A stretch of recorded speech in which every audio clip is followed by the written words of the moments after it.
আজকে বিকেলবেলা আমরা বেরিয়েছি আমাদের সামর্থ্য মতো, আমরা কয়েকজন দিদাকে যতটুকু পারবো পিঠে কিনে খাওয়াবো।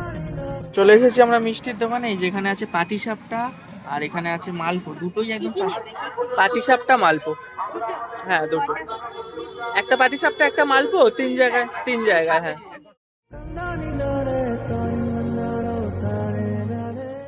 আমাদের এক একটা বাক্স পাটিসাপটা মালপো, আর ওর ইচ্ছা হয়েছে একটা করে মোয়া দেবে, তাহলে তিন রকম তিনজন। ঠিক আছে, একটা প্যাকেট রেডি হয়ে গেছে, ওদিকে রেডি হচ্ছে বাকি দুটো প্যাকেট। এবার সেই ধরনের মানুষগুলোকে আমরা খুঁজছি, এখনো খোঁজাখুঁজি চলছে। ওই যে সম্রাট ওখানে একজন দিদাকে ডাকতে গেছে, কিন্তু এই দিদাটাকে তো কিছু কিনে দিতে হবে। আমাদের কাছে 3টে প্যাকেট ছিল, তাহলে দিদাকে কিছু